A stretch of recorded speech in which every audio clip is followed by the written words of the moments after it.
What's up, vinyl community? It's Jason coming at you from the Jazz Basement today with a special video highlighting 5 recent John Coltrane albums that I've picked up. Very excited to share these with you, and as we go through, they get better and better and better, and some interesting backstories to share with you as well. So let's go ahead and get started. First up was this pickup. Actually got it on Discogs. Coltrane Sounds. This is from his Atlantic output, cut during the same sessions as My Favorite Things and John Coltrane, or Coltrane Plays the Blues. I love Coltrane's Atlantic output. I think it's, the sweet spot for me. Not to say that his work on Prestige, Blue Note, and Impulse are subpar by any stretch of the imagination, but the sort of 1960 to 1964 Coltrane for me is the sweet spot. And this is a phenomenal album. This is an original stereo pressing. It's on the blue and green labels, very clean.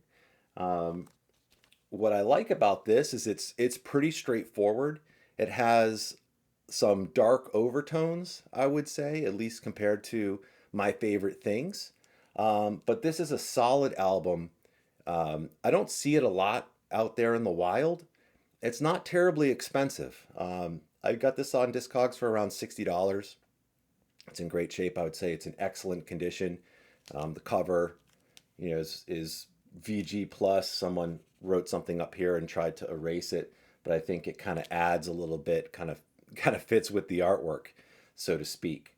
But again, this is just a solid album, front to back, a little bit more of a darker feel, but some really great playing. The next one is one of my favorites by Coltrane, and this is one that was an upgrade for me.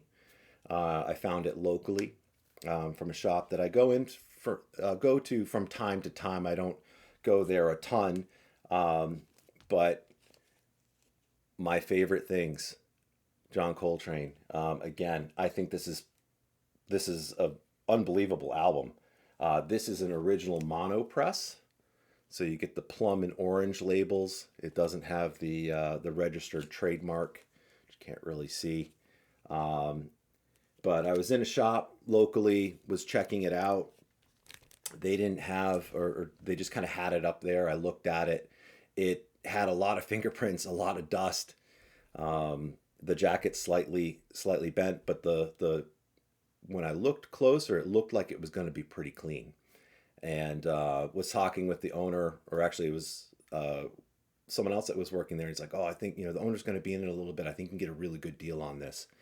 And I did. I walked in and said, "Listen, I'm interested in this." And he said, "Okay, I can do X." And I had $25 X minus $25 on me, cash. So I said, "I have, this amount in cash. Would you accept that?" And he's like, "Yeah, sure." So got it home. I have an ultrasonic cleaner that I got over the holidays.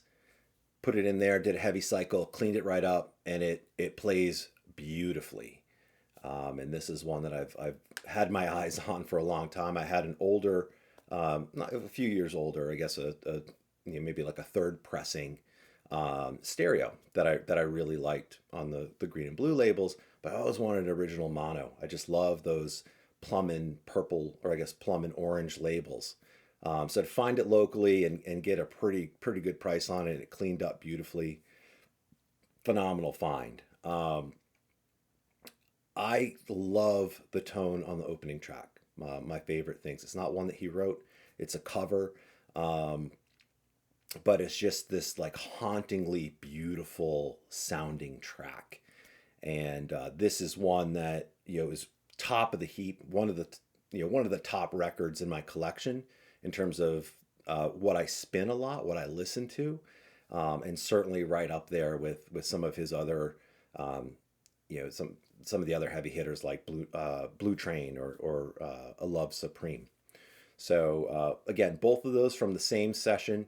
I think it was sort of 1960, 61. So still kind of finding his way as a band leader. Features McCoy Tyner on the keys and Elvin Jones on the drums. So pretty great pickup. The next one is one I don't hear talked about a lot. It's a stone cold classic. It's a must own in my view. And I'm actually going to take it out because this jacket is unbelievable. Coltrane Jazz. You can see just beautiful. This is a first stereo press, super clean all the way around, featuring McCoy Tyner on piano, Elvin Jones on drums, Steve Davis on bass, and then a few other tracks feature Wynton Kelly on piano, Paul Chambers on bass, and Jimmy Cobb on drums. This is an excellent session. It was done around the same time, or there was an overlap with the sessions that were done for Giant Steps. So same personnel, same time, same sound, really. And this is another excellent one, cover to cover, side A, side B, and I am so pleased to get that. What makes this one cool is it came with the original inner sleeve, and again, first stereo press. So you've got the beautiful green and blue labels and no registered trademark on it. So super clean. Yeah, I've been spinning these albums nonstop. They're just phenomenal, and really leveled up my collection in Coltrane. Again, if you don't have much of his Atlantic output, or maybe you just have Giant Steps, highly recommend My Favorite Things, Coltrane Jazz, Coltrane Plays the Blues, or even Coltrane Sounds. They are findable. I don't know if any of these have recent reissues, but you should be able to find, if you keep your eyes peeled, they do come up in the wild. It might not be a first press, it might be a second or third press, but they're really well mastered. They sound great, and the material is excellent, cover to cover. Okay, now we get to the heavy part of the program. This next one I picked up locally. I had a third stereo press. Really was looking for a first mono press. The prices have gone through the roof, but I was able to find a first stereo press, and it is, as you know, a stone cold classic. So again, I just want to show you this. Just look how clean that is. A Love Supreme, John Coltrane. Beautiful, no bubbling, no splits, no seams. Seen this? People like showing the gatefolds. Super clean. Phenomenal album. Not much. There's nothing to be said. It's a wonderful album. Again, a little bit different vein. Released in 1965. A little bit more of that spiritual jazz. You throw this on. This is an experience. You just sit back. You can play this at any time. I played it late night, turn the lights down low, and just soak it up. It's that good of an album, as many of you know.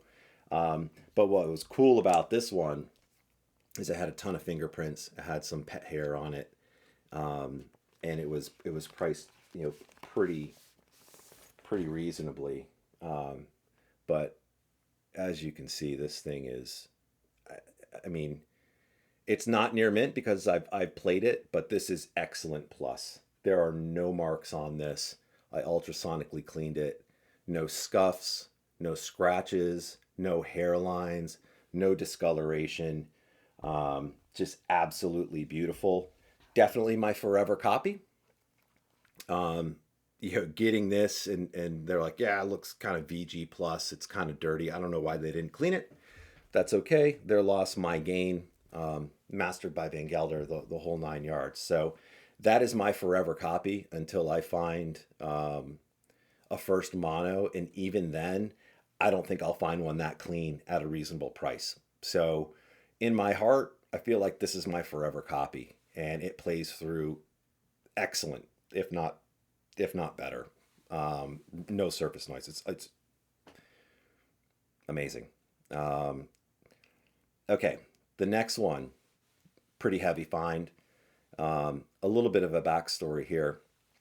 Some of you may know that um, last summer I found a really clean copy of Lee Morgan's The Cooker. It was a second mono, pristine, again, cleans up beautifully, no scratches, plays beautifully. I found that at HR Records.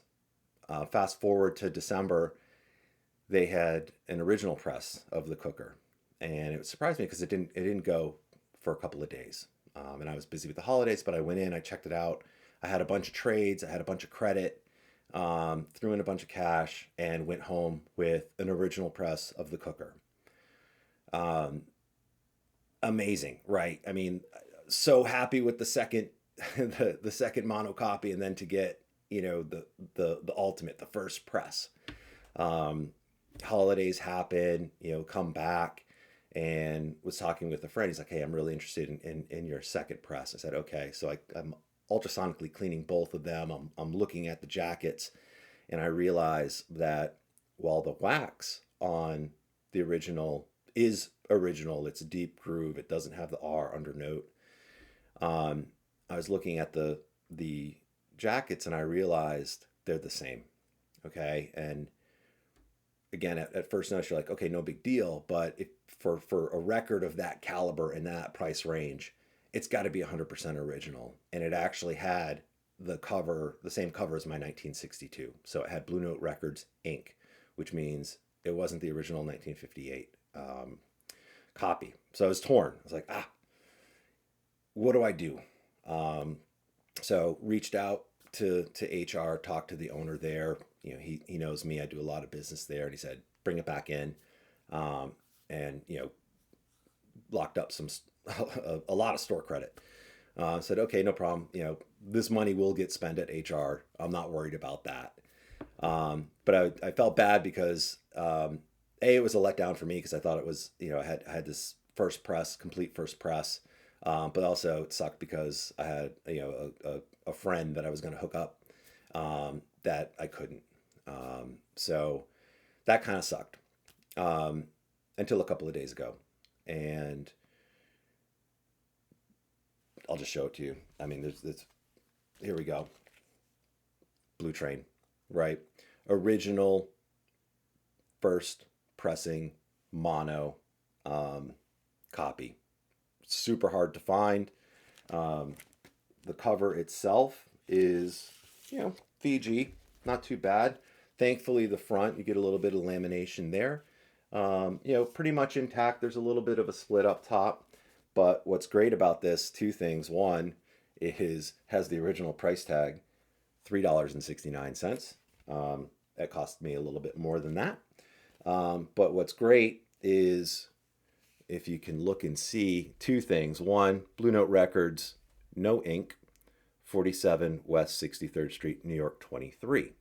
Also, if you look at Curtis Fuller on trombone, you can see that it's overexposed, and subsequent covers, it gets a little bit of it gets discolored as it goes. So I was like, okay, we're off to a promising start. So we got this, but more importantly, what does the wax look like? And the wax, I would say, I would give it a strong VG rating. So we'll take it out here. So side one, as you can see, pretty clean. There's definitely some marks, nothing too crazy. Same thing with side two.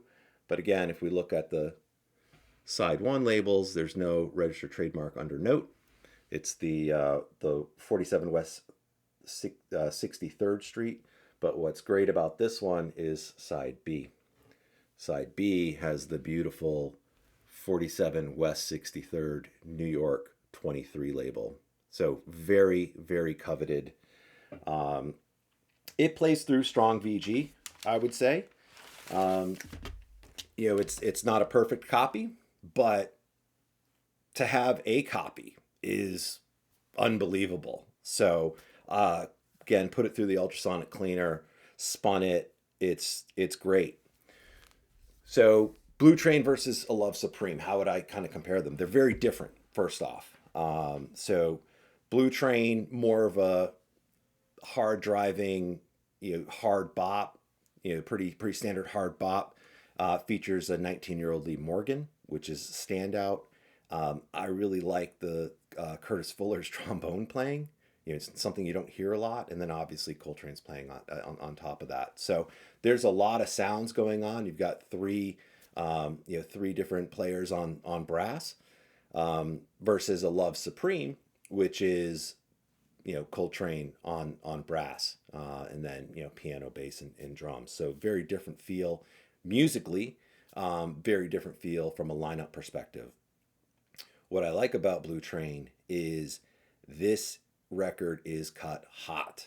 So you play this, or I play it on my system, and the music just pops out of the speakers. You have to. You have to experience it. It's unbelievable. I actually had to turn the music down. And again, it plays through with some surface noise, nothing that's distracting or anything like that, but you're going to hear a little crackle here and there. There's no pops, there's no skips, there's no ticks really. It's just kind of surface noise. And life has surface noise. That's totally fine. The fact that I was able to get this is amazing. Took care of a lot of that store credit. But to be honest, I never thought I'd have a copy. I have a 1964 stereo press that's immaculate, and I was like, this is my forever copy, because I'm not gonna find one of these. And that's just, that's the nature of collecting and hunting, is you never know what's gonna pop up. I was talking with the owner at HR, and he's like, literally this walked in this morning. Like, just sight unseen, some guy brought in a box of records. I was like, hey, I want to sell these. And that's just how it goes sometimes. So just wanted to share those with you. Ecstatic. Like, what do you say, right? I mean, any one of these would have been an awesome find. Blue Train, in and of itself, might be the find of the year. We'll see. We've still got 11 months to go. Very, very happy with that clean copy of A Love Supreme. Again, that's a forever copy unless a miracle strikes. So again, thanks for watching. Really appreciate the support. Hope you enjoyed this. And maybe there's something that you missed that's on your radar.